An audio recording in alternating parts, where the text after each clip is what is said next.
Welcome to VTV prime. Rajya Sabha అనేటువంటిది పెద్దల సభ అంటారు దాన్ని. రాజ్యసభకి ఎమ్మెల్యేల యొక్క బలం మీద, ఒక పార్టీకి ఉండేటువంటి ఎమ్మెల్యేల బలం మీద రాజ్యసభకి ఎంతమంది ఆ పార్టీ నుంచి పంపుకోవచ్చు, లేదా వేరే వాళ్ళని కూడా వాళ్ళ సంఖ్యాబలంతో రాజ్యసభకు పంపించేటువంటి అవకాశం ఉంటుంది. ఇలాగా రాజ్యసభ సభ్యత్వం అనేటువంటిది వాళ్ళకి అందుతూ ఉంటుంది. సో చాలామంది ఏంటంటే అసలు పెద్దల సభ అనేటువంటిది ఎందుకు పెట్టారనంటే, చాలామంది ప్రత్యక్ష ఎన్నికల్లో డబ్బు ఖర్చు పెట్టి పోటీ చేయలేనటువంటి వాళ్ళు ఉంటారు. ఫర్ ఎగ్జాంపుల్ మేధావులు ఉంటారు, లేదా రకరకాల రంగాల్లో నిపుణులైన వాళ్ళు ఉంటారు. వాళ్ళ రకరకాల రంగాల్లో వాళ్ళ యొక్క ప్రతిభని నిరూపించుకున్న వాళ్ళు ఉంటారు. ఇప్పుడు ఫర్ ఎగ్జాంపుల్ సచిన్ టెండూల్కర్, ఆయన క్రీడా రంగంలో ఆయన ప్రతిభను చూపించుకున్నందుకు ఆయనకు రాజ్యసభ ఇచ్చారు. ఇలా ఒక్కొక్క పార్టీ వాళ్ళని నామినేట్ చేస్తుండే, ఇళయరాజా గారికి ఇచ్చారు, విజయేంద్ర ప్రసాద్ గారికి ఇచ్చారు. సో ఇలాగనమాట మనం చెప్పుకోవాలి, ఎగ్జాంపుల్గా చెప్పుకోవాలి. సో పెద్దల సభకి అలాంటి వాళ్ళని పంపిస్తారు. లేదా ఇప్పుడు ఏంటంటే ఈ మధ్యన అది ఒక రాజకీయ పునరావాసం కింద అయిపోయింది కాబట్టి ప్రత్యక్ష ఎన్నికల్లో చాలామందికి రాజకీయంగా అవకాశం కల్పించలేనటువంటి పార్టీలు రాజ్యసభకు పంపించడానికి వాళ్ళని ఎంచుకుంటాయి. ముఖ్యంగా ఈ మధ్యన ఏంటంటే బాగా బడా పెద్దల సభ అని అంటే చాలా పెద్ద బుద్ధి ఉన్న సభ అని కాదు, పెద్ద మొత్తంలో సొమ్ములు ఉన్న వాళ్ళ సభ అన్నట్టుగా తయారైంది. చాలామంది వరకు ఈ ఉన్న వాళ్ళని, అంటే పార్టీకి ఫండ్స్ ఇచ్చే వాళ్ళను, లేకపోతే పార్టీకి రకరకాలుగా ఉపయోగపడే వాళ్ళను పెద్దల సభకు నామినేట్ చేయడం అనేటువంటిది ఇప్పుడు అన్ని పార్టీలకి రివాజ్ అయిపోయింది. ఇప్పుడు ఆంధ్రప్రదేశ్లో ఖాళీ అయినటువంటి 4 రాజ్యసభ సీట్లలో తెలుగుదేశంకి ఆబ్వియస్లీ వాళ్ళకి ఎక్కువ మంది సంఖ్యాబలం ఉంది కాబట్టి, ఎమ్మెల్యేల సంఖ్యాబలం, ఇప్పుడు ఆ 4 రాజ్యసభ సీట్లని వాళ్ళు తీసుకున్నటువంటి పరిస్థితి. అయితే దీంట్లో చాలామంది ఆశావహులు ఎక్స్పెక్ట్ చేశారు. ముఖ్యంగా టీడీపీ నుంచి అయితే చాలామంది ఎక్స్పెక్ట్ చేశారు. కానీ టీడీపీ ఇచ్చింది ఎవరికి అని అంటే మాత్రం చాలా తీవ్రమైనటువంటి నిరసనలు, కొంతమంది అయితే అసంతృప్తి వెళ్ళగక్కుతున్నారు. బహిరంగంగానే, బాహాటంగానే అసంతృప్తి వెళ్ళగక్కుతున్నారు. ఇంకా జనసేన తరఫున ఇచ్చినటువంటి లింగమనేని రమేష్ గారి విషయంలో కూడా ఇప్పుడు పెద్ద ఎత్తున సామాజిక సమీకరణల విషయంలో జనసేనకి ముఖ్యంగా కొమ్ము కాసింది ఏ సామాజిక వర్గం అంటే కాపు సామాజిక వర్గం. మరి అలాంటిది జనసేన కాపు సామాజిక వర్గం నుంచి రాజ్యసభకి కాపు సామాజిక వర్గం సభ్యుడిని పంపించకుండా కమ్మ సామాజిక వర్గానికి చెందినటువంటి లింగమనేని రమేష్కి ఇవ్వటం ఏంటి అనేటువంటి దాని మీద అక్కడ చర్చ జరుగుతుంటే, ఇక టీడీపీకి ఉన్నటువంటి 3 రాజ్యసభ సభ్యులు అవకాశాన్ని ఆల్రెడీ సానా సతీష్ అనేటువంటి ఆయన మొన్ననే ఒక టర్మ్ చేయటం జరిగింది. ఆయన ప్లేస్ మళ్ళీ ఆయన్నే కొనసాగించేలాగా ఆయనకు మళ్ళీ నామినేషన్ ఇవ్వడం జరిగింది. సో దాని మీద కూడా పెద్ద ఎత్తున విమర్శలు వస్తున్నాయి. ఎంతోమంది ఆశావహులు ఉన్నారు, పార్టీ కోసం ఎంతో కష్టపడే వాళ్ళు ఉన్నారు. మరి ఏంటి సానా సతీష్ మీదే సానా ప్రేమ ఏంటి అనేటువంటిది అదొక ఇది జరుగుతుంటే, ముఖ్యంగా చింతకాయల విజయ్కి ఇచ్చారు ఇంకో రాజ్యసభ సభ్యుడిగా అవకాశం. చింతకాయల అయ్యన్న పాత్రుడు ప్రజెంట్ స్పీకర్ అయిన ఆయన కొడుకు చింతకాయల విజయ్, ఇతనికి ఉన్న అర్హతలు ఏంటి అనేటువంటిది కూడా ఇప్పుడు టీడీపీలోనే బాహాటంగానే చర్చ జరుగుతుంది. చాలా చిన్న వయసు కూడా, అతను అనుభవం ఉన్నవాడు కాదు. మరి పెద్దల సభకి అంత చిన్న వయసులో అతను పంపించాల్సిన అవసరం ఏంది? పైగా అతను ఏమాత్రం సేవలు పార్టీకి అందించాడు అనేటువంటిది సీనియర్స్లో ఉన్నటువంటి ఒక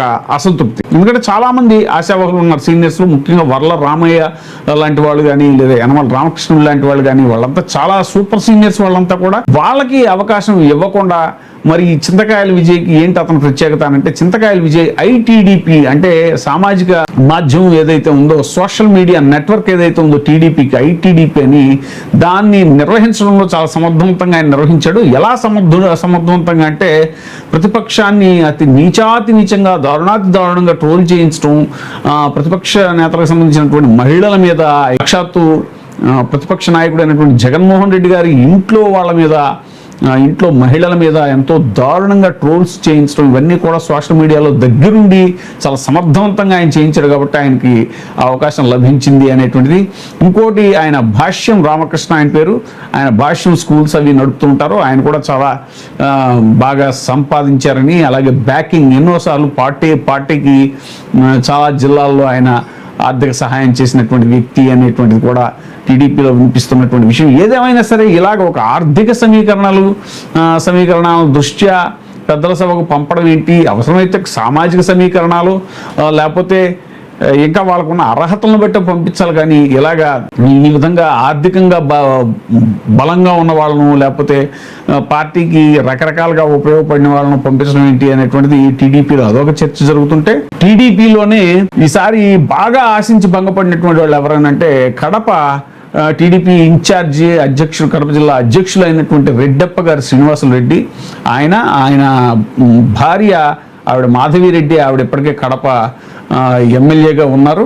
సో వాళ్ళిద్దరూ కూడా కడప జిల్లాలో, అది వైసీపీ కంచుకోట అయినటువంటి కడప జిల్లాలో టీడీపీ జెండా రెపరెపలాడేలాగా చాలా గట్టిగా కృషి చేశారు. వాళ్ళ కృషిని చంద్రబాబు నాయుడు గారు అనేక సార్లు ప్రశంసించడమే కాకుండా ఆయనకి స్వయంగా మాటిచ్చారు అనేటువంటిది కూడా ఆయనే శ్రీనివాసులు రెడ్డి తాజాగా ఒక ట్వీట్లో ఆయన ఎక్స్లో చెప్తూ నేను చాలా నిరాశకు గురయ్యాను అని బాహాటంగా చెప్పడం జరిగింది. కాకపోతే ఏంటంటే ఇక మళ్ళీ మామూలే, నేను పార్టీ ఆదేశానుసారం పార్టీ బలోపేతం కావడానికి కృషి చేస్తాను ఇవన్నీ చెప్పారు, కానీ ఆయన యొక్క అసంతృప్తిని అయితే మాత్రం బయటికి వెళ్ళగక్కారు. గతంలో కూడా వర్ల రామయ్య మనం చూస్తే ఆయన బాహాటంగానే తన అసంతృప్తిని వెళ్ళగక్కినటువంటి విషయం.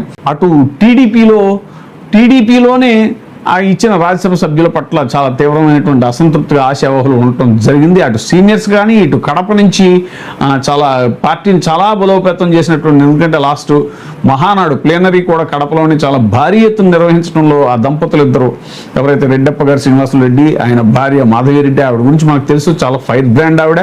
ఇప్పటికే అక్కడ కడప లోకల్ రాజకీయాల్లో ఆవిడ చాలా దురుసుగాను అలాగే చాలా ఫైర్ బ్రాండ్ గాను ఉంటారనేటువంటి విషయం కూడా మనకు తెలుసు. సో అలాంటి ఫ్యామిలీకి మరి మాట ఇచ్చి తప్పారు చంద్రబాబు నాయుడు గారు అని అంటే, మరి ఇప్పుడు భవిష్యత్తులో కడప జిల్లాలో టీడీపీ భవిష్యత్తులో గెలుపు ఓటముల మీద చాలా తీవ్రమైనటువంటి ప్రభావాన్ని చూపిస్తుంది ఇది. ఎందుకంటే ఖచ్చితంగా జగన్మోహన్ రెడ్డి గారి విషయంలో కూడా జరిగింది ఇదే. కొంతమంది ఆశావహులు ఎవరైతే ఉన్నారో వాళ్ళని ఆయన సంతృప్తి పరచలేకపోవడం ఖచ్చితంగా రాజకీయ పార్టీలో ఇది ఉంటుంది, కానీ దాని ఫలితం కూడా అలాగే ఉంటుంది, దాని పర్యవసానాలు కూడా అలాగే ఉంటాయి ఖచ్చితంగా. సో భవిష్యత్తులో రాబోయే ఎన్నికల్లో కడప టీడీపీలో భారీ మార్పులు జరిగేటువంటి అవకాశం ఉంటుంది. దీని యొక్క ప్రభావం ఇప్పుడు ఏదైతే మాటిచ్చి తప్పారో చంద్రబాబు నాయుడు గారు, దాని ప్రభావం ఖచ్చితంగా భవిష్యత్తులో కడప రాజకీయాల మీద ఉంటుంది. టీడీపీలో అనూహ్యమైనటువంటి మార్పులు ఉండబోతున్నాయి. అది ఓటమి దాకా తీసుకెళ్ళినా కూడా ఆశ్చర్యం లేదు అనేటువంటిది ఇప్పుడు జరుగుతున్నటువంటి చర్చ. ఇక అలాగే ఈ మన లింగమనేని రమేష్ గారి విషయంలో అటు జనసేనకి సంబంధించినటువంటి సామాజిక వర్గం అనేటువంటి జనసేనని బాగా ఓన్ చేసుకునేటువంటి సామాజిక వర్గం, కాపు సామాజిక వర్గం కూడా చాలా గుర్రుగా ఉన్నారు అధినేత మీద. ఎవ్వరూ లేనట్టుగా ఆయనకి ఇవ్వటం ఏంటి అని చెప్పేసి మొన్న 100% స్ట్రైక్ రేట్ని తీసుకురావడంలో ఆ సామాజిక వర్గం చాలా బలంగా ఉపయోగపడింది అనేటువంటిది కూడా వాళ్ళు చెప్తున్నటువంటి విషయం. సో ఇవన్నీ దృష్ట్యా పెద్దల సభ అనేటువంటి చాలా గలబాగా పెద్దల సభకి పంపించిన వారి పట్ల చాలా గలభా జరుగుతుంది. ఏపీ కూటమిలో ఇవన్నీ కూడా ఎప్పటికి సద్దుమణుగుతాయో, ఎలాంటి పరిణామాలకు దారి తీస్తాయో అనేటువంటిది వేచి చూడాలి.